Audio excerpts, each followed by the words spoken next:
निराकारम अस्ति न आकारम अस्ति। उस ईश्वर का कोई आकार नहीं है, उसकी मूर्ति मत बनाओ, वो बगैर मूर्ति का है। उसकी कोई मूर्ति, उसकी कोई स्टैच्यू, उसका कोई मुजस्समा बना ही नहीं सकता है। वो अनस्टैच्यू है, उसका कोई स्टैच्यू नहीं बना सकता है।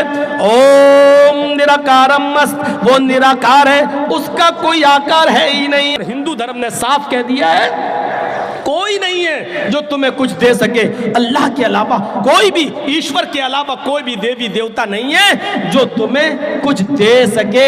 एकम ब्रह्मादित्य नास्ति नास्ति किंचन, इस ब्रह्मांड का रचयिता और रचनाकार एक ही है, दूसरा नहीं है। एक और जगह ऋग्वेद में कहा अहम ब्रह्मा अस्ति, अहम सूर्य अस्ति, अहम चंद्र अस्ति, अहम इंद्र अस्ति।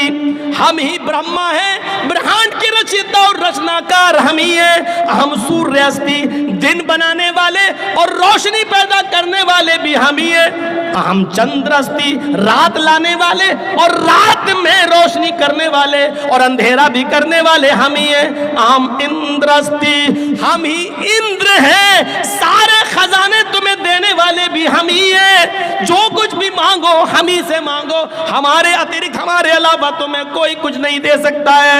ये तौहीद भरी पड़ी है वेदों के अंदर। लेकिन ये भी कहा ओम निराकारम अस्ति न आकारम अस्ति। उस ईश्वर का कोई आकार नहीं है, उसकी मूर्ति मत बनाओ, वो बगैर मूर्ति का है। उसकी कोई मूर्ति, उसकी कोई स्टैच्यू, उसका कोई मुजस्समा बना ही नहीं सकता है। वो अनस्टैच्यू है, उसका कोई स्टैच्यू नहीं बना सकता है। ओम निराकारम अस्ति, वो निराकार है, उसका कोई आकार है ही नहीं है। इसलिए साष्टांग कर्तव्यति मस्तिष्क दृष्टिकोणास। लिहाजा जब भी साष्टांग करो, प्रार्थना करो, प्रे करो, इबादत करो, नमाज पढ़ो, तो अपनी नजर को साष्टांग यानी सजदे की जगह पर रख लो। ये श्रीमद् भागवत गीता में कहा जा रहा है कि अपनी नजर को, अपनी दृष्टि, अपनी आंख को साष्टांग जहां सजदा किया जाता उस जगह रख लो। अब बताइए नमाज में कहां रखा जाता अपनी नजर? सजदे की जगह पर, सजदे की जगह पर। यही बात गीता में कही गई है कि जब भी तुम प्रे करो, इबादत करो, पूजा करो, तो अपनी दृष्टि और अपनी आंख कहां रख लो? सजदे की जगह पर, सजदे की जगह पर रख लो। ये इदम जन, और इसी को कहा गया है उसी के अंदर योगी उज्जीत सततमात्मानम रहस्य स्थिता एकाकी अच्युतात्म निराशीर परिग्रह।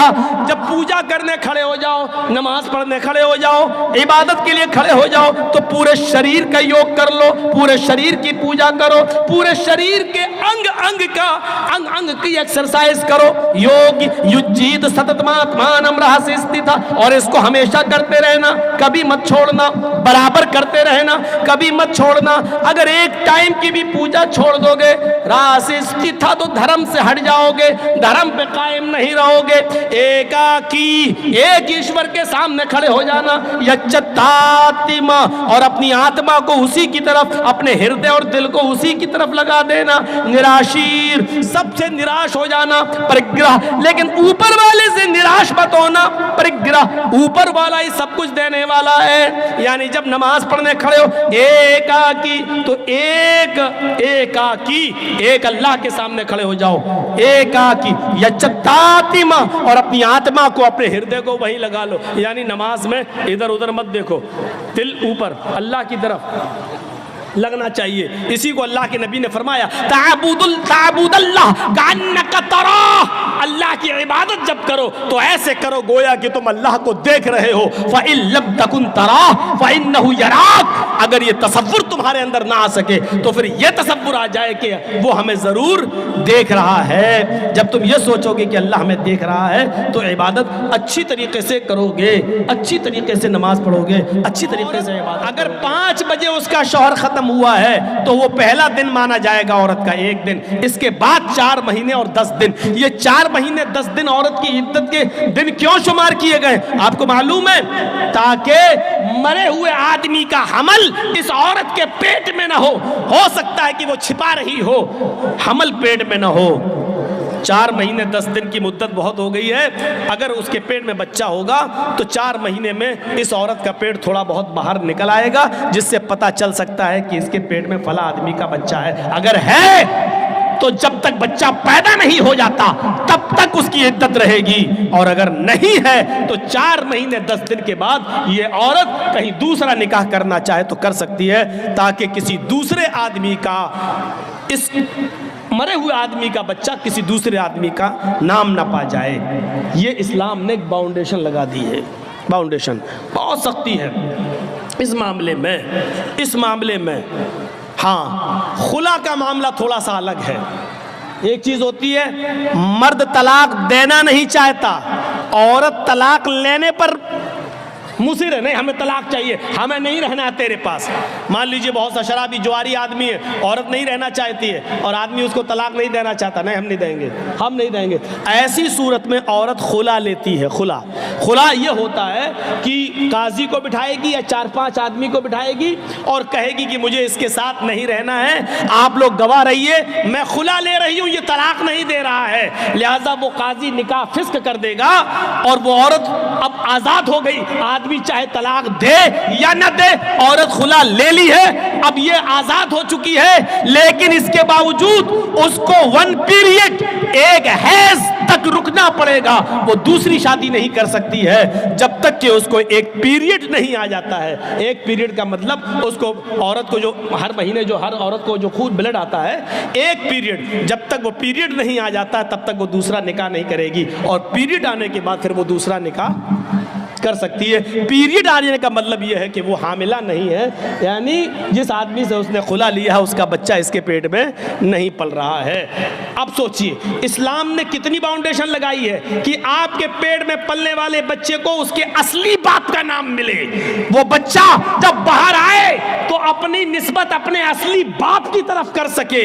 कितनी हिफाजत की है इस्लाम ने नस्ल की, और नस्ल को पाकीज़ा बनाने की कितनी हिफाजत की है। लेकिन इसके बावजूद इस्लाम यह भी कहता है अगर खुदा न खास्ता किसी औरत के पेट में हराम औलाद पल रही है, जिना की पैदावार है, और उसने इकरार भी कर लिया है कि हराम औलाद है, वो कह भी रही है कि फला आदमी से मेरा साथ संबंध बन चुका था और उसका हमल मेरे पेट में है, तो इस्लाम इंसानियत का वो दर्स देता है कि हराम औलाद होने के बावजूद अगर किसी औरत के पेट में पल रही है तो पेट में बच्चे को मारा नहीं जा सकता है। अगर इस्लामी कानून कहीं है और जिनाकार की सजा पत्थरों से मार के मार डालना है, लेकिन अगर वहां यह पता चल जाए कि इस औरत के पेट में बच्चा है, अगरचे नाजायज है, अगरचे हराम है, तो इस्लामी मुल्क भी उस औरत को सजा नहीं दे सकता जब तक कि बच्चा पैदा ना हो जाए, क्योंकि गलती उसकी मां की है, उस बच्चे की नहीं जो पेट में पल रहा है। गौर कीजिए, इस्लाम हराम औलाद को भी मारने की इजाजत नहीं देता है। जो औरतें अपने पेट में हलाल बच्चों को गिरा देती हैं उनको अपने बारे में सोचना चाहिए। कल कयामत के दिन ये बच्चा जिसको तुमने गिराया है अपने पेट से, कयामत के दिन ये बच्चा अपने माँ की पिस्तान और अपने माँ की छातियों से लटका हुआ आएगा।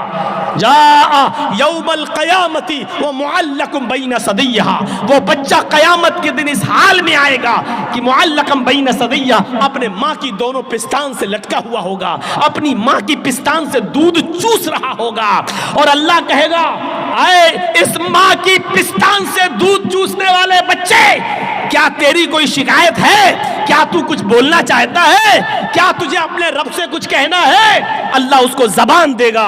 वो छोटा सा बच्चा जो अपने माँ की पिस्तान से दूध चूस रहा होगा, अपनी जबान हटाएगा, अपना मुंह हटाएगा, यकूल, और अल्लाह से शिकायत करेगा, या रब्बी हाज़िही उम्मी क़दलतनी, अल्लाह ये मेरी माँ है जिसका दूध मैं पी रहा हूँ, जिसकी पिस्तान से मैं लटका हुआ हूँ। अल्लाह ये मेरी माँ है जिसने दुनिया में मुझे मार डाला था।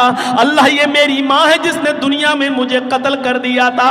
हाज़िही उम्मी कतलतनी, अल्लाह ये मेरी माँ है जिसने दुनिया में मुझे मार डाला था। अल्लाह ये मेरी माँ है जिसने दुनिया में मुझे कत्ल कर डाला था। आय अल्लाह ये दुनिया में मेरी ना हुई, तू इसका मत हो, इसको भी तू जहन्नम में फेंक दे। अल्लाह रब्बुल आलमीन फिर उस औरत को जिसने दुनिया में अपने बच्चे को का मर्डर किया बिना किसी गलती के, बिना किसी परेशानी के, उसने ये सोच कर कि 3 लड़कियां पहले से, चौथा भी मेरी लड़की है, अल्ट्रासाउंड में चेक कराने के बाद पता चला लड़की है, नहीं नहीं हमें नहीं चाहिए, और एबॉर्शन करा दिया, गिरा दिया। कयामत के दिन इस औरत को जहन्नम में फेंक दिया जाएगा और वो बच्चा अपनी माँ को खुद जहन्नम में ले जाने का सबब बनेगा कि नहीं अल्लाह इसने दुनिया में मुझे मार डाला था। इस्लाम तो हराम और नाजायज़ औलाद भी गिराने की इजाज़त नहीं देता है। ये इस्लाम इंसानियत का एहतराम है, इंसानियत का एहतराम। इस्लाम में बहुत जहाँ थोड़ा बहुत मसला हार्ड लगता है वहीं आसानी भी पैदा होती है। मान लीजिए रमज़ान का महीना और 20 रोज़े गुजर चुके हैं। आज कोई हिंदू है या कोई ईसाई मुसलमान हो रहा है और वो 20वें रोज़े को मुसलमान हुआ, तो अब वो रोज़ा कब से रखेगा? रोज़े तो पूरे महीने के फ़र्ज़ हैं, लेकिन कोई हिंदू या कोई ईसाई या कोई यहूदी 20वें रोज़े को मुसलमान हो रहा है। 20 रोज़े तक हिंदू था, ईसाई था या यहूदी था या जैनी था, बुद्धिस्ट था, 20 रोज़े के बाद मुसलमान हो रहा है 20वें रोज़े को, तो अब वो रोज़ा कब से रखेगा? आज मुसलमान हुआ है तो अब जब मुसलमान हुआ तभी से तो रखेगा। अब सवाल ये पैदा होता है कि वो 20 रोज़े जो इसके छूटे हैं वो पूरे करेगा या नहीं करेगा? तो साफ मसला है कि नहीं करेगा। क्यों नहीं करेगा? क्योंकि जब वो इस्लाम लाया है तब तक वो काफिर था, उस पर रोज़ा फ़र्ज था ही नहीं। आज वो इस्लाम लाया तो अब जितने रोज़े हैं उतने वो रखेगा, बकिया रोज़े वो नहीं रखेगा। इसलिए नहीं रखेगा क्योंकि उस वक्त उसके ऊपर रोज़े फ़र्ज थे ही नहीं। कितने रोज़े रखेगा? जितने बाकी हैं। एक चीज़ और सुन लीजिए, 20वें रोज़े को इस्लाम लाया, लेकिन इस्लाम ला रहा 5 बजे शाम में और रोज़ा खुलता है 6 बजे। अब 5 बजे वो इस्लाम ला रहा है, तो इस्लाम जैसी वो 5 बजे लाया तो अब क्या करेगा? आज का रोज़ा क्या करेगा? तो 5 बजे इस्लाम लाता है तो 5 बजे ही से उसका रोज़ा शुरू हो गया है, क्योंकि 5 बजे से पहले उसके ऊपर रोज़ा फ़र्ज था ही नहीं, क्योंकि वो काफिर था। जैसे इस्लाम लाया वैसे उस पर रोज़ा फ़र्ज हो गया, वैसे ही उसके ऊपर रोज़ा फ़र्ज हो गया। अब 5 बजे ही वो नियत कर लेगा कि मैं रोज़े से हूँ। इस्लाम ले आया, अशहदु अल्ला इलाहा इल्लल्लाह व अन्ना मुहम्मद रसूलुल्लाह, इस्लाम लाते ही उसके ऊपर असर की नमाज फ़र्ज हो जाएगी, क्योंकि टाइम अभी बाकी है और इस्लाम ला चुका है, असर का वक्त अभी बाकी है, लिहाजा पहले असर की नमाज पढ़ेगा और यहीं से उसका रोज़ा भी शुरू हो जाएगा, क्योंकि इस्लाम ला चुका है। जब से इस्लाम लाया यहीं से रोज़ा शुरू, और 6 बजे वो रोज़ा सब लोगों के साथ खोल लेगा और उसका ये एक रोज़ा माना जाएगा, ये एक रोज़ा माना जाएगा। ये आसानी भी है इस्लाम, ये आसानी भी है। इस्लाम मुश्किल नहीं है, लोगों ने इसको मुश्किल बना दिया है। क्या वो लोग सहाबा नमाजें नहीं पढ़ते थे? क्या वो रोजे नहीं रखते थे? मुश्किल बना दिया है। फजर में नहीं उठ पा रहे हैं साहब, क्यों? अब रात में 1 बजे जर्जी साहब को टाइम मिलेगा, 3 बजे तक जलसा चलेगा, फिर आदमी यहां से जाएगा, थोड़ी देर कमर सीधी करेगा, फजर में उठेगा नहीं, उठ पाएगा। क्लियर है? लेकिन याद रखिए मौलाना जर्जीज का जलसा और इस जलसे में 2:30 बजे 3 बजे तक जाग लेना और इस जाग लेने के बाद सुबह फजर की नमाज में ना आना, ये दलील नहीं है इस बात की कि आपका जलसा कामयाब हो गया है, या ये उज़्र नहीं होगा कि मैं जलसा सुनने की वजह से रात में जाग लिया इसलिए फजर में हम नहीं उठ पाए। जलसा कराना फर्ज नहीं था, फजर की नमाज पढ़ना फर्ज था। आपने एक फर्ज को छोड़ा उस काम के लिए जो आपके ऊपर फर्ज ही नहीं था। मेरे भाइयों, यहां से ये मैसेज लेके उठिएगा, ये पैगाम लेके उठिएगा, ये तसव्वुर लेके उठिएगा। तो इंसानियत ये होती है इंसानियत। तो या अय्युहन्नास इन्ना खलकनाकुम मिन ज़करिन व उन्सा व जअलनाकुम शुऊबन व क़बाइल लिताअरफू, तुमको हमने एक मर्द और एक औरत से पैदा किया है, तुम सब आपस में भाई हो, तुम आपस में एक ही बाप के और एक ही माँ के बेटे हो, तुम्हारा बाप एक है, तुम्हारी माँ एक है। अच्छा, एक चीज और बताइए, गौर से सुनना, हम मुसलमान हैं, ये हिंदू है, हम दोनों का झगड़ा हुआ है।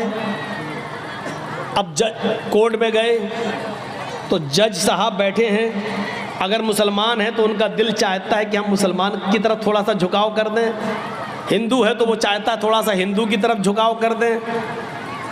ये होता है, ये होता है। कुरान ने इंसानियत, यहां पर इंसानियत को फरोग दिया है, इंसानियत को बढ़ावा दिया है और कहा अगर तुम सच्चे मुसलमान हो तो फैसला करते वक्त न कौम देखोगे, न बरादरी देखोगे, न जात देखोगे, न मजहब देखोगे, हुक्म वला यजरिमन्नकुम शनआनु कौमिन अला अल्ला तादिलू इअदिलू हुवा अक़रबु लित्तक़वा। भाई जिसको जाना हो अभी उठ के चले जाओ यार, क्यों बार बार उठ रहे हो, बहुत डिस्टर्ब होता है हमको सामने। ला यजरिमन्नकुम शनआनु कौमिन, आए मुसलमानों, किसी कौम की दुश्मनी, किसी मजहब की दुश्मनी तुम्हें इस बात पर मजबूर न कर दे कि तुम सच्चा फैसला न कर सको, उनके साथ इंसाफ न कर सको। ऐसा नहीं होना चाहिए। दिलू, हर हाल में सच्चा फैसला करना, चाहे वो मुसलमान के खिलाफ जाए, चाहे वो हिंदू के खिलाफ जाए, ईसाई के खिलाफ जाए, तुम्हारे अपने खिलाफ जाए, तुम्हारे अपने बेटे के खिलाफ जाए, तुम्हारी अपनी औलाद के खिलाफ जाए। अच्छा, आपके यहाँ मान लीजिए, हमें नहीं मालूम चापी में ये होता है या नहीं होता है, बंगाल के जलसों में बहुत जगह ऐसा देखा गया है कि एक गांव में कोई लड़का उसी गांव की किसी लड़की को लेके भाग गया, 2-4 दिन के बाद पकड़ गए, गांव वापस आए। अब लड़की का बाप रोता है, ओ मेरी लड़की तो इज्जत लुट गई, बर्बाद हो गया, मुंह दिखाने के लायक नहीं है। अब जोर डाला जाता है गांव की तरफ से कि तू लेके भागा था, चल अब शादी करो उसके साथ। ये गांव की तरफ से फैसला होता है, शादी करो उसके साथ। और वो लड़का तैयार नहीं है शादी करने के लिए। वो लड़का कह रहा भाई शादी की तो कोई बात ही नहीं हुई थी। अब ये लड़की का बाप कह रहा है ये लड़का लेके भाग गया मेरी लड़की को। अब मेरी लड़की तो बदनाम हो गई, कुछ हुआ हो या ना हुआ हो, लेकिन बदनाम तो हम हो गए। कौन मेरी लड़की से शादी करेगा? लड़के का बाप ये कह रहा भाई दोनों बातें करते थे, मोबाइल पे लगे रहते थे रात रात भर, हम क्या करें? लड़का कह रहा हम शादी क्यों करें, शादी की कोई बात ही नहीं हुई है इससे हमारी। ठीक है हम भगा के ले गए तो तुम्हारे घर थोड़ी घुस के ले गए थे हम। फोन पे बात हुई फला जगह तुम आ जाओ, हम भी फला जगह चल रहे हैं, मोटरसाइकिल लेके आ जाएंगे। हम वहां मौजूद थे, ये आ गई, हम लेके भाग गए। अब गांव में जो सरपंच होते, मुखिया लोग, सुनो, अगर यहां पर भी ऐसा होता है तो सुन ले इस गांव का मुखिया और सरदार, कयामत के दिन तुम्हें भी गवाही देना पड़ेगी और अल्लाह के सामने तुम्हें भी जवाब देना पड़ेगा। अब क्या होता है, अच्छा ठीक है तू शादी नहीं करेगा, नहीं, अब उस लड़की का तो इज्जत खराब हो गई, हाँ तो क्या हुआ, चल 5 लाख रुपए जुर्माना देगा लड़का वाला लड़की को। अबे तेरे बाप का फैसला है? गांव के मुखिया, सरदार या सरपंच या पंचायत में जो लोग बैठकर ये फैसला करते हैं, ये सब रोंग है, कुरान और हदीस के खिलाफ फैसला कर रहे हैं। दुनिया में 5 लाख 4 लाख रुपया दिलवा सकते हो, लेकिन क़यामत के दिन अपने आप को बचा नहीं सकते हो इस फैसले से। सवाल यह पैदा हुआ है कि लड़का भागा तो लड़की भी तो भागी, फिर जुर्माना सिर्फ लड़के पर क्यों आयद हो रहा है? और लड़के का पैसा 4 लाख 5 लाख रुपए आप लड़की को और उसके बाप को दिला देते हैं। ये कहां की इंसानियत है? जबकि कुरान ये कह रहा है अज़्ज़ानियतु वज़्ज़ानी फजलिदू कुल्ल वाहिदतिन मिनहुमा मियता जल्दा। जिना करने की, बदकारी की शुरुआत लड़के की तरफ से पहले नहीं, लड़की की तरफ से पहले होती है। भागने और भगाने की शुरुआत लड़के की तरफ से नहीं, लड़की की तरफ से पहले होती है।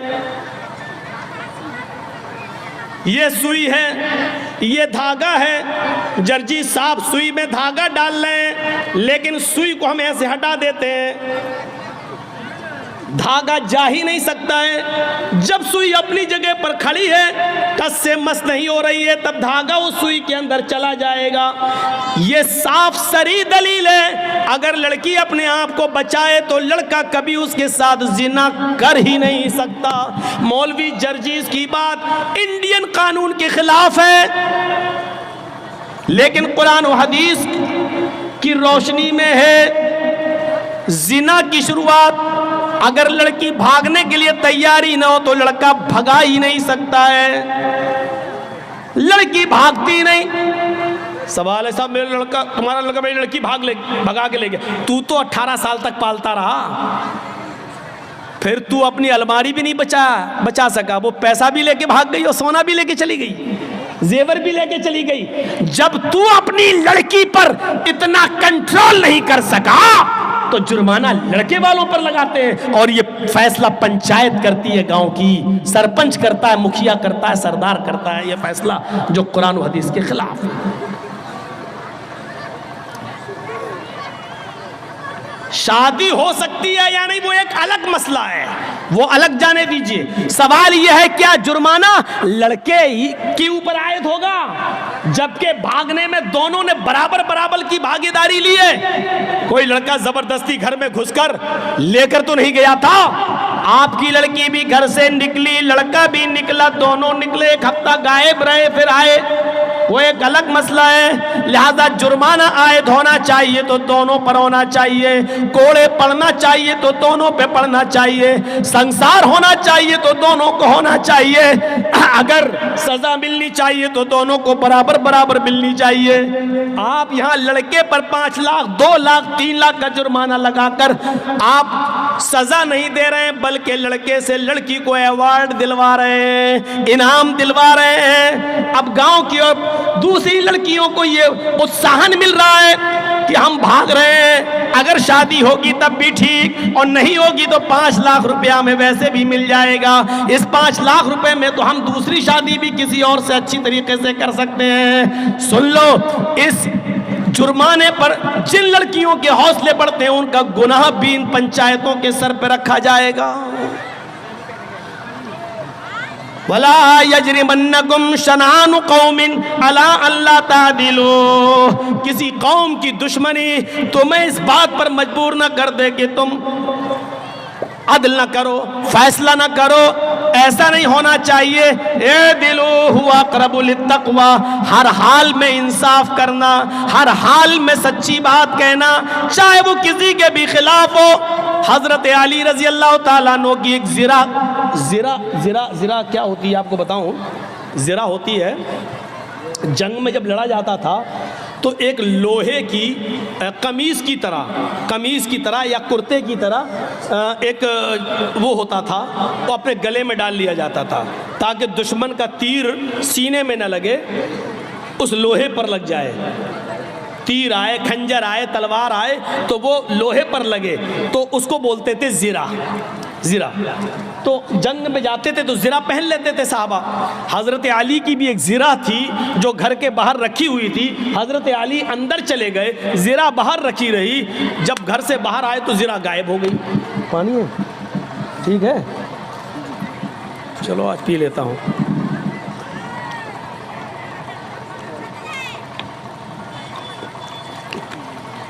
वो ज़िरा गायब हो जाती है। और सुनिए, 6 महीने के बाद वो ज़रा एक यहूदी के पास नजर आती है। आहा, सुनते रहिए मेरे भाइयों, बड़ा जबरदस्त मसला। किसके पास? एक यहूदी के पास नजर आती है वो ज़रा। हजरत अली ने उस यहूदी से कहा, ये ज़रा मेरी है। और हजरत अली कौन है? अमीरुल मोमिनीन। अमीरुल मोमिनीन समझ रहे हो ना? उसको समझाने के लिए बोल दूं, चीफ मिनिस्टर। अमीरुल मोमिनीन है, पूरे इलाके के जिम्मेदार हैं। यहूदी से कहते हैं, यहूदी ये ज़रा तो मेरी है, तेरे पास कहाँ से आई? उसने मुस्कुराते हुए कहा, अच्छा नियत खराब कर रहे हो मेरी ज़रा पर, ये तो मेरे पास बहुत दिनों से है। हजरत अली ने कहा, तुम पंगा ले रहे हो, तुम्हें अच्छी तरीके से मालूम है कि ये ज़रा मेरी है। उस यहूदी ने कहा, आप झूठ बोल रहे हैं। लीजिए, किससे कहा जा रहा है? हजरत अली से। आप झूठ बोल रहे हैं, ये ज़रा आपकी नहीं मेरी है। हजरत अली ने कहा, मैं तुम्हारे खिलाफ मुकदमा दायर करूंगा अदालत में। चाहते तो चीफ मिनिस्टर थे, अपने लोगों को भेजकर वो ज़रा ले सकते थे, लेकिन नहीं, यूपी के बाबा की तरह थोड़ी थे कि खुद अदालत बन गई। जिन लोगों ने नुकसान किया है और सरकारी संपत्तियों को तोड़ा है, फोड़ा है, उनके ऊपर जुर्माना लगा दिया। अरे जुर्माना अदालतें लगाती हैं, मुख्यमंत्री थोड़ी लगाता है।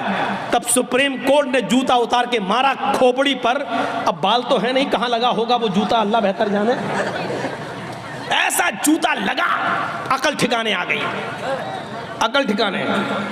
आप देख रहे हैं ना, जहां इस वक्त नेता लोग जा रहे हैं कमल वाले, वह मार खा रहे हैं, भगाए जा रहे हैं। चौकीदार जहां जा रहा भीड़ नहीं हो रही है, लेकिन जैसे ही 7वां चढ़ा आज खत्म हुआ, कुत्ते कैसे भौंकने लगे। कुत्ते, हम उनको कुत्ता कह रहे हैं जो हड्डियों पे पलते हैं। कुत्ते कैसे भौंक रहे हैं? आएगा तो बाबा ही 300 पार, 300 पार, 300 पार। देख रहे हैं कैसा माइंड सेटअप कर दिया, किस तरीके से भौंकना शुरू कर दिया। बड़ी गंदी सियासत हो चुकी है इस वक्त। धर्म एक तरफ है, इस वक्त बाबा भी ईमानदारी के साथ रामायण और गीता पे अमल करता हुआ सिर्फ धर्म के आधार पर भी अगर चल दे तो मेरे भाइयों उसको कायदे से इस्तीफा दे देना चाहिए। अगर वाकई वो सच्चा हिंदू है तो, और हिंदू धर्म का सम्मान करता है तो उसको कायदे से इस्तीफा दे देना चाहिए, क्योंकि हिंदू धर्म बेईमानी नहीं सिखलाता है। हिंदू धर्म अदल इंसाफ की बात करता है। ये तो धर्म की आड़ में बहरूपिये बने बैठे हैं, बहरूपिये। ये धर्म की आड़ में लुटेरे बने बैठे हैं सब लोग। इस हिस्से को कोई भी यूट्यूब चैनल वाला देगा नहीं। जो हम बोले हैं अभी ये बात, अगर मैंने कहीं भी देख लिया उसको ऐसी स्टेज से नाम लेके भगाऊंगा, क्योंकि हमारी नज़र है सब पर। उसको घुसने नहीं दूंगा फिर अपने जलसे में, नाम लेके भगाऊंगा उसको।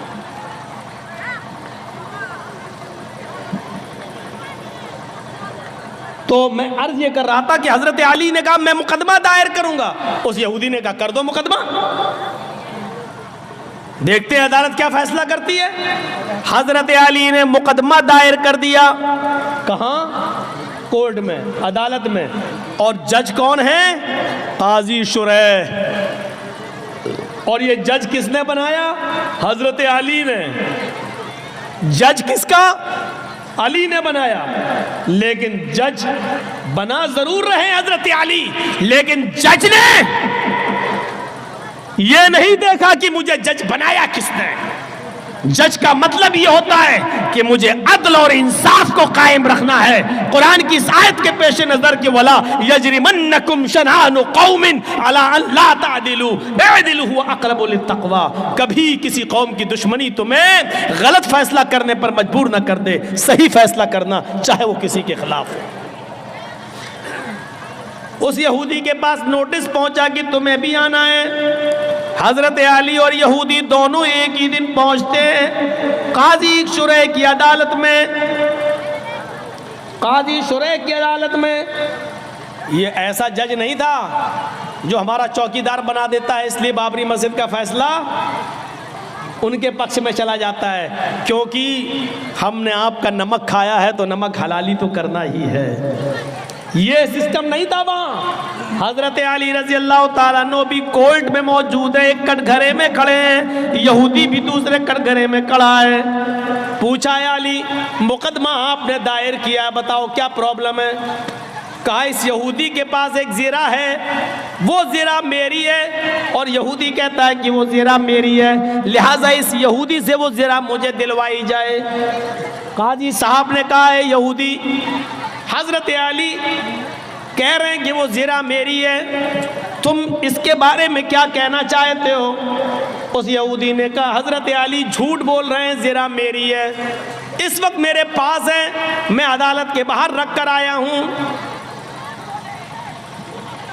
काजी ने हजरत अली से कहा अली ये शख्स कह रहा है वो ज़िरा मेरी है, तुम कह रहे हो वो मेरी है, अभी ज़िरा तो इस यहूदी के पास ही रहेगी क्योंकि उसका मालिक वो है, भी उसके पास है। लेकिन मुझे ये बताओ कि अगर वो ज़िरा तुम्हारी है तो तुम्हारे पास कोई गवाह है या नहीं?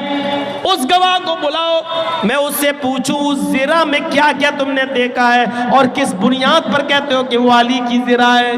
हजरत अली ने कहा हाँ गवाह है। कहा कौन? कहा है। कहा उस गवाह को बुलाओ।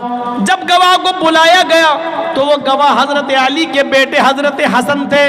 वो कटघरे में खड़े हुए और गवाही देने लगे, ऐ काजी साहब ये मेरे अब्बू की ज़िरा है और मैं ज़िरा को अच्छी तरह पहचानता हूँ, मेरे बाप कभी झूठ नहीं बोले, लिहाजा ये ज़िरा मेरे अब्बू की है, मैं गवाही देता हूँ इस ज़िरा को यहूदी से लेकर मेरे बाप को दिलवाया जाए। काजी साहब का फैसला सुनिए, काजी साहब का फैसला सुनिए। काजी साहब कहते हैं अमीरुल मोमिनीन से, आए अली जी आपकी गवाही आपके बेटे ने दी और शरीयत बाप के हक में बेटे की गवाही मोतबर नहीं मानती है। शरीयत कहती है, कुरान और हदीस कहती है बाप की गवाही अगर बेटा दे तो उस गवाही को नहीं माना जाएगा, क्योंकि बेटा अपने बाप के खिलाफ बोलता ही नहीं है, वो अपने बाप की हिमायती में बोलता है। लिहाजा कोई दूसरा गवाह लाओ, आपके बेटे की गवाही शरीयत के मुताबिक कबूल नहीं। हजरत अली ने कहा एक दूसरा गवाह भी है मेरे पास। अपने गुलाम को बुलाया, जब गुलाम कटघरे में आता है हजरत अली ने कहा ये मेरा गवाह है। गुलाम ने गवाही दी कि ये ज़िरा अली की है, हमारे आका की है। हजरत जज साहब ने पूछा काजी साहब ने कि तुम कौन हो? कहा मैं इनका गुलाम हूँ। फरमाया कंबर नाम है मेरा, मैं इनका गुलाम हूँ। कहा है अली शरीयत कहती है मालिक के हक में गुलाम की गवाही भी कबूल नहीं की जाती है, क्योंकि गुलाम अपने आका के खिलाफ अपने मालिक के खिलाफ बोलता ही नहीं है। उसके ऊपर अपने मालिक का प्रेशर होता है, वो जानता है कि अगर अपने मालिक के फेवर में नहीं बोला तो घर मार खाएंगे, हमें मारा जाएगा, सताया जाएगा। लिहाजा मालिक के हक में गुलाम की गवाही भी कबूल नहीं। ऐ अली मुअज़्ज़रत के साथ आपकी गुलाम की गवाही भी कबूल नहीं की जाएगी, कोई और गवाह हो तो लाओ। हजरत अली ने कटघरे में खड़े होकर कहा आए जज साहब, काजी साहब, इन दो गवाहियों के अलावा मेरे पास और कोई गवाही नहीं है। आजकल तो 100-100 रुपए में झूठे गवाह मिल जाते हैं, मेरे पास और कोई गवाही नहीं है। काजी साहब का फैसला होता है, आए यहूदी हजरत अली ज़िरा को साबित करने में और गवाह पेश करने में नाकाम रहे। वो शरीयत के मुताबिक सच्चा गवाह पेश नहीं कर सके और जो गवाह पेश किया वो शरीयत के दायरे में आता ही नहीं है। लिहाजा अली नाकाम रहे ज़िरा को अपना साबित करने में। वो ज़िरा के मालिक तुम हो, और अदालत ये फैसला करती है कि वो जिरा के हकदार तुम ही रहोगे, वो जिरा तुम्हारी रहेगी, उस जिरा पर तुम्हारा हक है, तुम जा सकते हो और जिरा भी ले जा सकते हो। ये उस जज का फैसला है जो हजरत अली ने बनाया, ये उस काजी का फैसला जिसको हजरत अली ने बनाया। लेकिन कुरान और हदीस के मुताबिक फैसला किया, फैसला में अगरचे जिरा में हजरत अली ही की थी, जिरा हजरत अली की थी, लेकिन गवाह वगैरह न लाने में ऐसा हो जाता है कि फैसला यहूदी के हक में करना पड़ता है। यहूदी उस जिरा को उठाता है, कटघरे से बाहर निकलता है, कहता है जज साहब आपके फैसले को सलाम करता हूं, आपने वही फैसला किया जो कुरान और हदीस में बताया गया, आपने वही फैसला किया जो मोहम्मद रसूलुल्लाह ने बताया, आपने वही फैसला किया और मैं यही देखना चाहता था कि अमीरुल मोमिनीन अली के होते हुए मुझ पर जबर तो नहीं किया जाता, जुल्म तो नहीं किया जाता।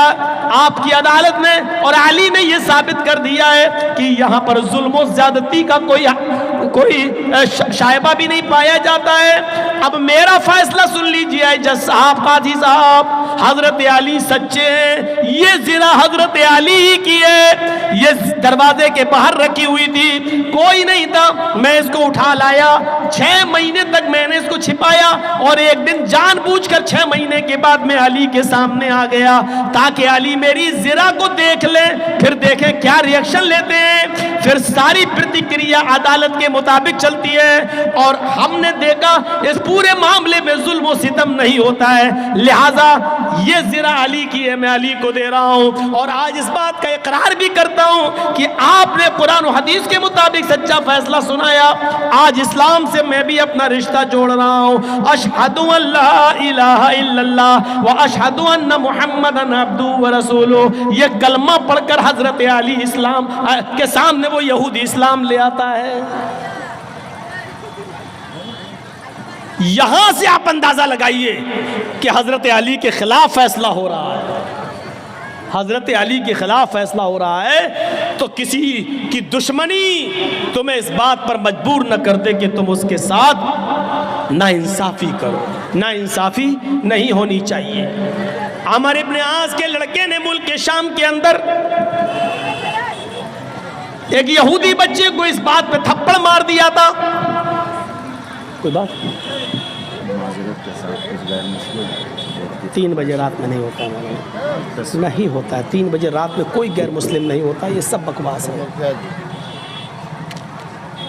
जो भी हो, लेकिन ये चीज़ सही नहीं है। 20 तकरीर में आप किसी का टॉपिक बदलवाएं, ये अच्छी आदत नहीं है। इसीलिए आप खुद सोचो कि बिहार बंगाल हम तंग आ गए हैं। जो चीज़ नहीं वो सब नहीं होता, गैर मुस्लिम हैं तो आगे बिठा लो उनको, लाइए हम उनसे पूछे कि उनके समझ में आ रहा कि नहीं आ रहा, आप लाइए उनको आगे बिठा लिए, जो भी हो, कोई भी मुखिया हो, लेकिन ये चीज़ सही नहीं है। बीच में तकरीर चल रही, इस्लामी तकरीर चल रही, कुरान हदीस की तकरीर सुन रही, अब आप वेद सुनना चाहते हैं, यानी कुरान हदीस छोड़ के वेद सुनना चाहते हैं, आप लोगों से चंदा कर रहे हैं, आप कुरान हदीस के नाम पे वेद सुनना चाह रहे हैं, यानी कुरान हदीस की कोई वैल्यू नहीं रही, सारा वेद की इतनी वैल्यू बढ़ गई है। खुद फैसला करो कि हम कहाँ जा रहे हैं, कहाँ जा रहा मामला है। नौटंकी बन के रह गई है जलसों। रात के 2:35 हो रहे हैं और अब हिंदू भाई जाग रहे होंगे। शिवरात्रि पे तो जागते नहीं है, नवरात्रि पे तो जागते नहीं है अपने, वो रात में 2:35 पे जागेंगे। और आप लोगों का हिसाब ही गलत है। जलसा हो, गैर मुस्लिमों को कुर्सियाँ लगा के आगे बिठाइए और उनको सुनवाइए, तब हमको बुलाइए, हम वेद पढ़ेंगे, आप भैंस के आगे बीन बजाओ, भैंस क्या समझेगी बेचारी। हम वेद पढ़ देंगे, अभी इतना वेद पढ़ देंगे, इतना वेद पढ़ देंगे कि आप तंग आ जाएंगे। अब सही है पढ़ रहे हैं कि गलत पढ़ रहे हैं, आप क्या जाने, ये तो एक हिंदू ही बेचारा समझ सकता है कि उसके यहाँ है क्या नहीं है। ये सब चीज़ें बहरहाल गलत हैं कि आप किसी का टॉपिक 20 तकरीर में आप बदलवाएं। या तो आप पहले टॉपिक दे देते हमें, मौलाना साहब आपका टॉपिक ये रहेगा, आपको इस पे बोलना है। आप पहले हमें टॉपिक नहीं दे रहे हैं, जलसे का डेट ले रहे हैं तो हमें नहीं बता रहे हैं कि आपको क्या बोलना है, और फिर बीच में आप हमसे कहेंगे कि वेद पढ़िए।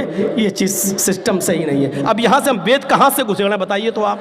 अब घुसेड़ रहे हैं तो हमारा मौजू छूट रहा है, जिस पे हम बोल रहे हैं, जिस पे हम बोल रहे हैं वो हमारा छूट रहा है। और ये तकरीर जब यूट्यूब के जरिए दूसरे लोग सुनेंगे तो कहेंगे ये मौलवी कितना जाहिल है, बोल रहा था इस पे और फिर आ गया इस पे, इसको कुछ आता ही नहीं है। आपको वैसे ही मालूम है कि कितने मुल्ला मौलवी हमारे पीछे पड़े हुए हैं, तो थोड़ा सा सब्र करिए आप। मुखिया जी से मेरी गुजारिश है, जिसने पर्चा दिया है उनको चाहिए कि टॉपिक पहले दिया करें, 20 तकरीर में गड़बड़ ना कराएं। चाहे हमें बुलाएं या ना बुलाएं, इसकी कोई परवाह नहीं है हमें, अल्लाह की कसम कोई परवाह नहीं है हमें। मत बुलाइए आप, मैं आपसे हाथ जोड़कर भी अपील कर रहा हूं, मत बुलाइए हमें। हम आना भी नहीं चाहते हैं बिहार में और झारखंड में, क्योंकि मैं 20 साल से पक चुका हूं। मत बुलाइए मुझे, मैं कह दे रहा हूं बस। लेकिन 20 तकरीर में इस तरीके से रुस्वा मत करिए किसी को, आप किसी का टॉपिक चेंज कराकर, मुझे अच्छा नहीं लगा ये आज।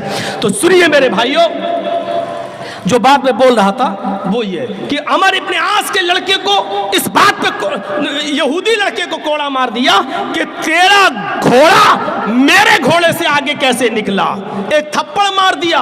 और छोटा सा बच्चा, वो 12 साल का यहूदी बच्चा, सीधे सीधे कहता है कि मैं अब जाऊंगा और मैं इस शहर के गवर्नर अमर इब्न आस से इसकी शिकायत करूंगा कि तुमने मुझे थप्पड़ मारा है। बेटा क्या कहता है, अमर इब्न आस का बेटा क्या कहता है यहूदी बच्चे से, अरे जा, जिससे भी शिकायत करना हो कर, मेरा कोई कुछ नहीं कर सकता, मैं उसी गवर्नर का बेटा हूं, मैं अमर इब्न आस का बेटा हूं, मैं अमर इब्न आस का बेटा हूं, मुझे कोई कुछ नहीं कर सकता।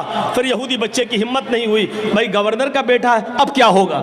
जैसे यूपी में मंत्री का बेटा गाड़ी चढ़वा दिया, अब सोचिए उत्तर प्रदेश की फिजा क्या हो रही है। अंडा चोरी, किताब चोरी, बकरी चोरी, ये मुकदमे लगे हैं आजम खां के ऊपर, अभी तक 2 साल से जेल में है। और एक आदमी मंत्री का बेटा 8 किसानों के ऊपर गाड़ी चढ़ा दिया तो 4 महीने में जेल से बाहर आ गया, 4 महीने में जेल से बाहर आ गया। क्यों, मंत्री का बेटा है और गिरा राज्य मंत्री का बेटा है, तो अब आप सोचिए कौन क्या कर सकता है। तो वो अमर इब्न आस के बेटे ने सोच लिया कि मेरा क्या, अब क्या होगा। यहूदी बच्चे ने सोचा ये तो उस गवर्नर का बेटा है। 1 महीने के बाद जब हजरत उमर आते हैं और उन्होंने तमाम लोगों को इकट्ठा किया, पूछा तुम अमर इब्न आस से खुश हो या नहीं, मैंने जिसको गवर्नर बनाया था तुम उससे खुश हो या नहीं। तमाम लोग कहते हैं खुश हैं, अमर इब्न आस की हुकूमत बहुत अच्छी चल रही है, अच्छा काम कर रहे हैं, हमें कोई परेशानी नहीं है। एक छोटा सा बच्चा, वही 12 साल का यहूदी का, खड़ा होकर कहता है कि मैं अमर इब्न आस से खुश हूं, सब कुछ ठीक है, लेकिन अमीरुल मोमिनीन एक चीज का इंसाफ मुझे चाहिए। आज से 1 महीना पहले अमर इब्न आस के बेटे ने मुझे थप्पड़ मार दिया था, सिर्फ इसलिए कि मेरा घोड़ा इनके घोड़े से आगे निकल गया था। इसी बात पर गुस्सा होकर इन्होंने थप्पड़ मार दिया था। अच्छा, इधर आओ।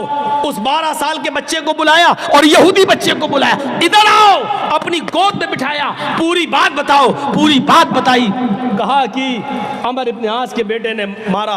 कहा फिर तुमने शिकायत क्यों नहीं की? कहा इसलिए नहीं की कि अमर इब्न आस के पास जब मैं आ रहा था तो अमर इब्न आस का बेटा मुझसे बोला मेरा कुछ नहीं होगा, मैं अमर इब्न आस का बेटा हूं, मैं गवर्नर का बेटा हूं, मेरा कोई कुछ नहीं कर सकता। फरमाया अच्छा चलो एक थप्पड़ मारो। एक थप्पड़ अमर इब्न आस के बेटे के मारा गया, जोर से थप्पड़ लगाया गया, जल्लाद ने थप्पड़ लगाया। फिर अमर इब्न आस से कहा आप भी इधर आइए। अमर इब्न आस ने कहा मुझे क्यों? जल्लाद से कहा एक थप्पड़ इसके बाप के भी मारो, इस गवर्नर के भी मारो। पूछा ऐसा क्यों? कहा पहले थप्पड़ खाओ उसके बाद बताता हूं। एक थप्पड़ अमर इब्न आस के भी पड़ गया। अमर इब्न आस ने कहा आपका इंसाफ तो ठीक है, बेटे ने मारा था, बेटे को मारा गया, लेकिन मुझे किस लिए मारा गया है? आय अमीरुल मोमिनीन, क्या आप ये बताएंगे? फरमाया हाँ, तुम्हें इसलिए मारा गया है क्योंकि तुमने अपने बेटे को सही तालीम नहीं दी है, तुमने अपने बेटे को सही तरबियत नहीं दी है, तुमने अपने बेटे को सही दर्स नहीं दिया है। तुम्हारा बेटा ये कैसे बोला कि मैं इस शहर के गवर्नर का बेटा हूं, मेरा कोई कुछ नहीं कर सकता? इसका मतलब यह है कि तुमने उनको इस्लाम की तालीम नहीं दी है, उनको तुमने इस्लाम की दावत नहीं दी है, उनको बताया नहीं है कि इस्लाम में अमीरी गरीबी कुछ नहीं, छोटा बड़ा कुछ नहीं होता है, सब बराबर है। आपके बेटे को ये तरबियत कहां से मिली कि मेरा बाप गवर्नर है, मेरा कोई कुछ नहीं कर सकता है? तुमने अपने बेटे को सही तालीम नहीं दी है, इसलिए ये थप्पड़ तुम्हें मारा गया। अब आइंदा तुम अपनी औलाद को भी सही तरबियत तरबियत दोगे। ये अदल था, ये इंसाफ था, ये फैसला था मेरे भाइयों उस जमाने का, उस जमाने का। कुरान यही कहता है कि कोई दुश्मन भी तुम्हारा हो लेकिन फैसला करना हो तो दुश्मन के अगर हक में जा रहा तो कर दो, ये मत देखो कि ये मेरा दुश्मन है, इसको हम कैसे। वला यजरिमन्नकुम शनानु कौमिन अला अल्ला तादिलू, कोई कौम की दुश्मनी तुम्हें किसी के साथ बेइंसाफी करने पर मजबूर न कर दे।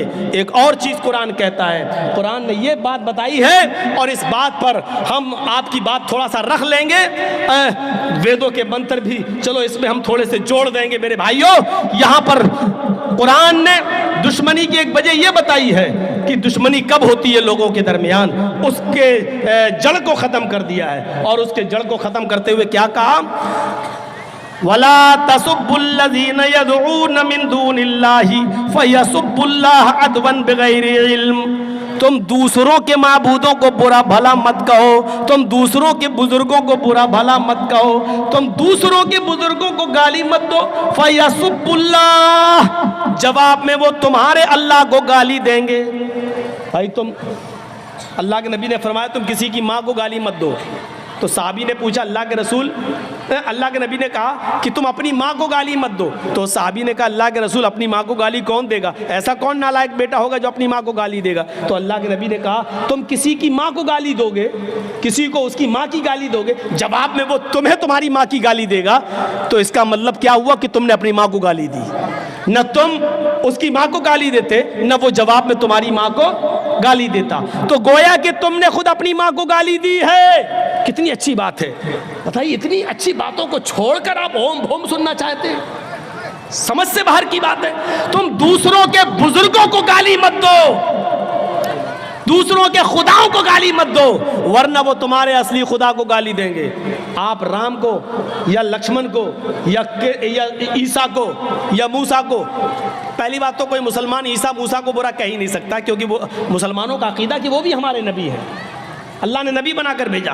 तुम न किसी बुद्ध को, न किसी महावीर को, न किसी कृष्ण को, राम को, लक्ष्मण को, हनुमान को, तुम किसी को गाली न दो, इसलिए कि अगर तुम इनको बुरा कहोगे तो इनके मानने वाले तुम्हारे असली खुदा को, असली रब को बुरा कहेंगे। असली रब को बुरा कहेंगे तो इसका मतलब यह कि तुम खुद अपने रब को गाली देने के जिम्मेदार बन रहे हो। फरमाया कि फला तसब्बुल्लज़ीना यदऊन मिन दूनिल्लाह फयसुब्बुल्लाह अदवन, तुम दूसरों के बुजुर्गों को गाली मत दो, वरना वो जवाब में तुम्हारे असली खुदा को, असली रब को गाली देंगे बगैर इल्म के, बगैर इल्म के। इसमें तो कोई शक ही नहीं है कि अल्लाह एक है और इसको सब मानते हैं, दुनिया की हर कौम मानती है, हर मजहब मानता है कि अल्लाह एक है। उनके यहाँ रसूल, नबी, ऋषि, अवतार, पैगंबर के भी आने का सबूत मिलता है। अब आप एक तरफ से देख लें, अल्लाह, इसको अल्लाह भी आया है वेदों में, अल्लाह, अल्लाह के साथ अस्मल्लाम इल्लल्ले मित्रा वरुणो इल्लल्ले इल्लल्लाह, देख रहे हैं आप, अस्मल्लाम इल्लल्लाह मित्रा वरुणो, इस दुनिया का बनाने वाला अल्लाह है। अल्लाह के शब्द के साथ आया है, अल्लाह के शब्द के साथ, इल्लल्ले मित्रा वरुणो इल्लल्ले, उसके अतिरिक्त कोई अल्लाह नहीं है, उसके अलावा कोई नहीं है, उसके अलावा कोई है ही नहीं। ये अल्लाह के साथ आया है, ईश्वर के साथ भी आया है, प्रभु के साथ भी आया है, बहुत आया है, और अग्नि के साथ भी आया है, अग्नि के साथ भी आया है। कुरान की फर्स्ट आयतें आप उठाएंगे, अल्हम्दुलिल्लाहि रब्बिल आलमीन अर्रहमानिर रहीम मालिकी यौमिद्दीन, वेद आप खोलेंगे तो आपको भी सबसे पहले यही पंक्तियां मिलेंगी, महीदेवस्य सवितु परिष्टुति, महीदेवस्य सवितु परिष्टुति, महान है हमारा वो देवता जिसके लिए सारी की सारी प्रशंसा, जिसके लिए सारी की सारी तारीफ है, महान है वो हमारा देवता जिसके लिए सारी की सारी प्रशंसा और सारी की सारी तारीफ है। अल्हम्दुलिल्लाहि रब्बिल आलमीन, सारी तारीफ उस अल्लाह के लिए जो दोनों जहान का पालने वाला है। उसके बाद दूसरा मंत्र वेद में, बसुर दयामाना, वो बड़ा दयालु और कृपालु है। बसुर दयामाना, उससे ज्यादा दयालु और कृपा करने वाला कोई है ही नहीं। और रहमानिर रहीम, वो बड़ा रहम करने वाला, इंतहाई मेहरबान है, उससे ज्यादा रहम करने वाला कोई है ही नहीं। वेद के अंदर पढ़िए आप, नई सुपथराए आसमान, नई सुपथराए आसमान, सुंदर पथ रास्ता, राय चलाना आसमान, हमको हमारे फायदे और लाभ के लिए सुंदर रास्ते पर चला, हमको हमारे फायदे के लिए, लाभ के लिए सुंदर रास्ते पे चला। इहदीना सिरातल मुस्तकीम, हमको सीधे रास्ते पे चला, सुंदर पथ रास्ता, सुपथराए आसमान, हमको सुंदर रास्ते पे चला। इहदीना सिरातल मुस्तकीम, हमको सिराते मुस्तकीम पर, हमको सीधे रास्ते पर चला। मेरे भाइयों, आप देख सकते हैं वेदों में ये स्पष्ट है, वेदों में साफ अल्लाह भी आया है। कुरान की जो शुरू की आयतें वो वेदों के शुरू में इस तरीके से आई हुई हैं। वेदों में तौहीद भरी पड़ी है। यचित्तियो यो पिम्मिम्मा नस्तस्मा देवी शोरीरिशा, जो भी मांगो उससे मांगो। यचित्तियो यो पिम्मिम्मा, जो भी मांगो उससे मांगो, वही सब कुछ देने वाला है। नस्तस्मा, नहीं दे सकता है कोई दूसरा। देवीशो, देवी देवता, ऋषा, तुम्हें कुछ भी, उसके अलावा कोई दूसरा देवी देवता तुम्हें कुछ भी नहीं दे सकता है। देखिए कितना स्पष्ट कह दिया। यचित्तियो यो पिम्मिम्मा नस्तस्मा देवी शोरीरिशा, जो कुछ भी मांगो उससे मांगो, उसके अतिरिक्त, उसके अलावा कोई भी देवी देवता तुम्हें कुछ भी नहीं दे सकता है। इसी को कुरान कहता है, वला तदउ मिन दूनिल्लाहि मा ला यनफउका वला यजुर्रुक फइन फअलता फइन्नका इज़म मिनज़ ज़ालिमीन, फइन फअलता फइन्नका इज़म मिनज़ ज़ालिमीन। अल्लाह को छोड़कर तुम किसी और को मत पुकारो, अल्लाह को छोड़कर तुम किसी और से मत मांगो, अल्लाह को छोड़कर तुम किसी और के पास मत जाओ। वला तदउ मिन दूनिल्लाह मा ला यनफउक वला यजुर्रुक, वो तुम्हें न लाभ दे सकता है, न हानि, न नुकसान पहुंचा सकता है, न फायदा, न प्रॉफिट दे सकता है, न लॉस दे सकता है। वो किसी चीज का मालिक नहीं है, सिर्फ अल्लाह है, और कोई भी तुम्हें कुछ भी नहीं दे सकता। फाइन फालता फइन्नका इज़म मिनज़ ज़ालिमीन, अगर तुम ऐसा करोगे तो जालिम करार दिए जाओगे, अगर ऐसा करोगे तो जालिमों में लिखा जाएगा तुम्हारा नाम, अगर ऐसा करोगे तो जुल्म का शिकार बन जाओगे, जालिम कहलाए जाओगे तुम। यानी अल्लाह के अलावा दूसरे से मांगोगे तो जालिम करार दिए जाओगे।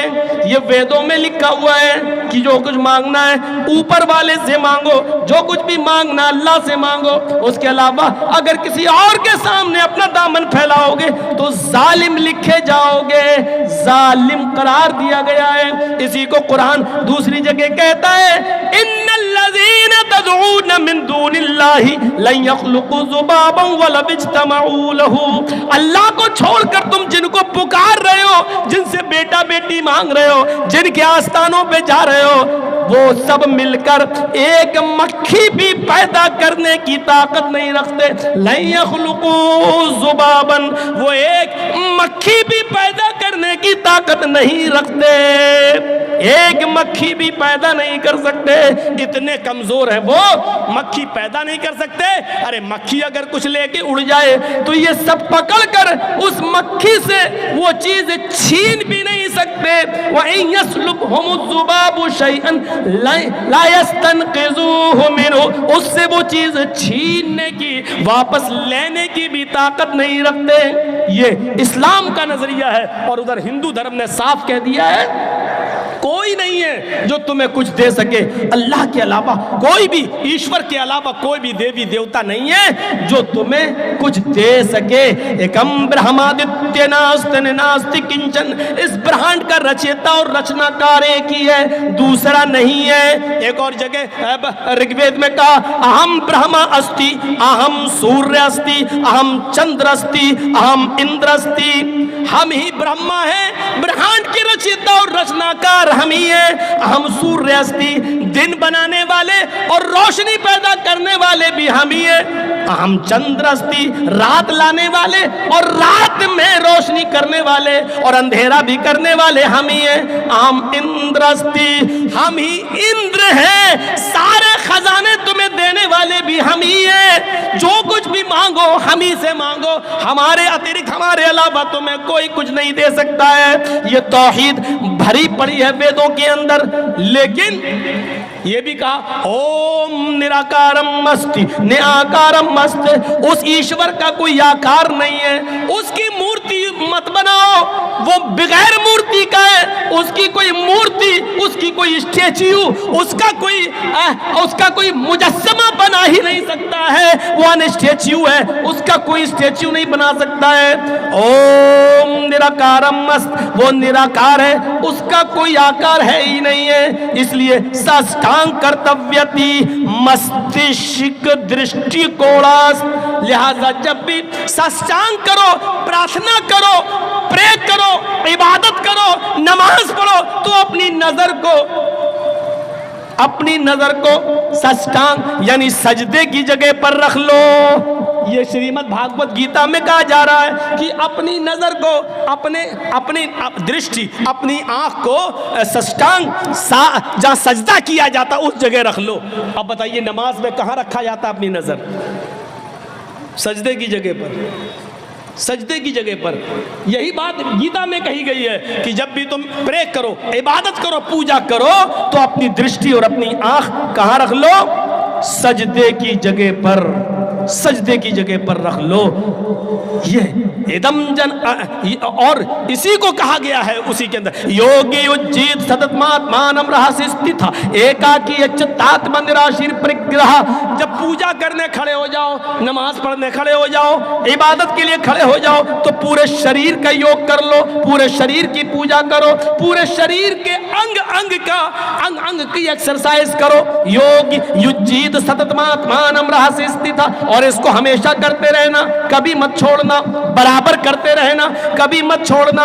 अगर एक टाइम की भी पूजा छोड़ दोगे, रहस्य स्थिता, तो धर्म से हट जाओगे, धर्म पे कायम नहीं रहोगे।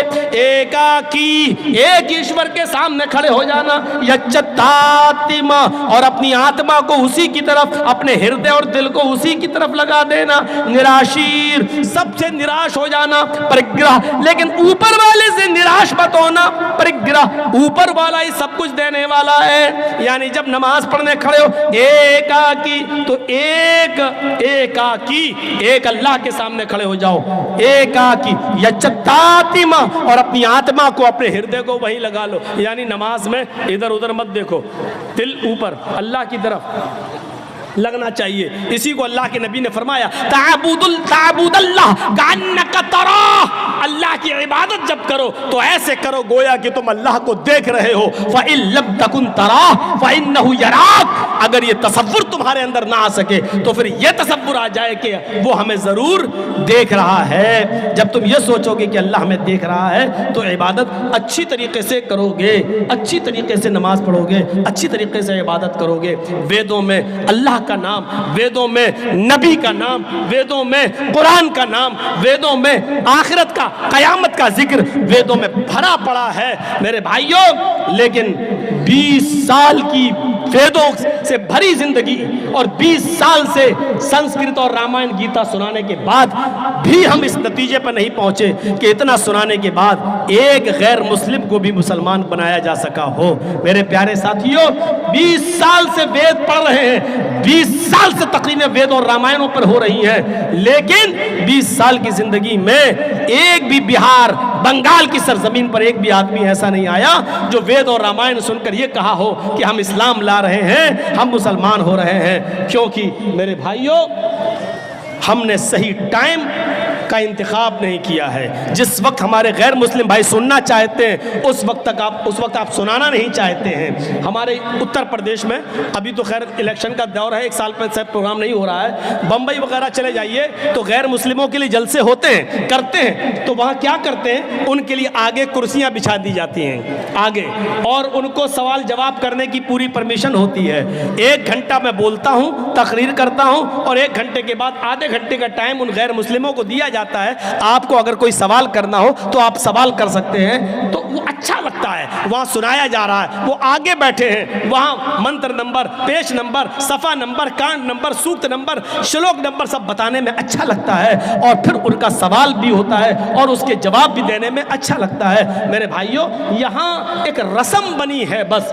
हमने तो कभी नहीं कहा कि मेरे नाम के आगे चतुर्वेदी लगाओ, पता नहीं इश्तिहार में क्यों लिखने लगे हैं। मैं इस बात का इकरार करता हूँ, भरे मजमे में इकरार करता हूँ, मैं चतुर्वेदी नहीं हूँ। अल्लाह की कसम मैं चतुर्वेदी नहीं हूँ। मैं फिर कसम खाकर कहता हूँ, अल्लाह की कसम मैं चतुर्वेदी नहीं हूँ। मैंने कई जलसों में कहा कि मेरे नाम के आगे चतुर्वेदी नहीं लगाओ, मैं नहीं हूं चतुर्वेदी। आप जुल्म करते हैं, धोखा देते हैं आवाम को चतुर्वेदी डालकर। और हम ही नहीं, हिंदुस्तान के अंदर इस वक्त मुसलमानों में कोई चतुर्वेदी है ही नहीं।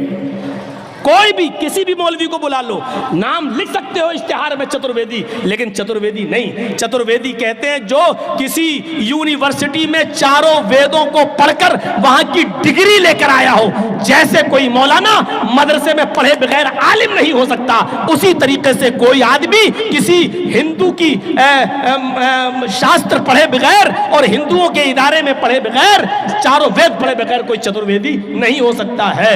यहां तो जमीन से पत्थर खोदो तो चतुर्वेदी निकलता है, एक ढूंढो तो 100 पैदा हो जाते हैं। सबसे पहले हम अपने नाम के आगे कहते हैं कि चतुर्वेदी मैं नहीं हूं। सेल्फ स्टडी की है, मुताला किया है, थोड़ा बहुत मैं पढ़ता हूं, सुनाता हूं। मेरे भाइयों, इससे ज्यादा चतुर्वेदी की हैसियत नहीं। ना मैं मुफ्ती हूं, ना मैं चतुर्वेदी हूं। मेरे नाम के आगे ये चतुर्वेदी का लफ्ज न लगाया जाए।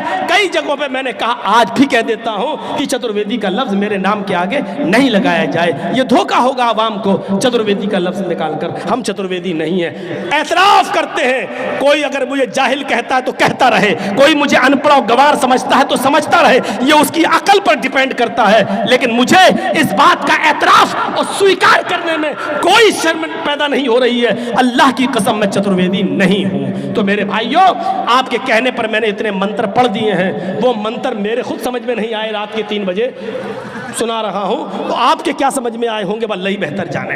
इससे तो अच्छी तकरीर वो थी जो चल रही थी। 1 बजे मेरा टाइम था, 3 बज चुके हैं। मेरे प्यारे साथियों, मैंने 2 घंटे का टाइम आपका लिया है। अब मैं इस उम्मीद के साथ आपसे रुखसत हो जाऊंगा कि आप इस इंसानियत को बरकरार रखें, और इंसानियत में हिंदू, मुसलमान, सिख, ईसाई सब आते हैं। सबकी इज्जत होनी चाहिए, सबका सम्मान होना चाहिए, और सबको बराबरी की नज़र से देखा जाना चाहिए। सबके साथ हमदर्दी होनी चाहिए, सबके साथ वफादारी होनी चाहिए। और यही इस्लाम की दावत है, यही इस्लाम की शिक्षा है, यही इस्लाम का मिजाज है। इसको समझने की ज़रूरत है। अल्लाह ताला से दुआ है कि बारे इलाह हमारी ख़ताओं को माफ़ फरमा दे, हमारे गुनाहों को बख्श दे, हम जमीअ मुसलमानों को समझने की तौफीक अता फरमा। और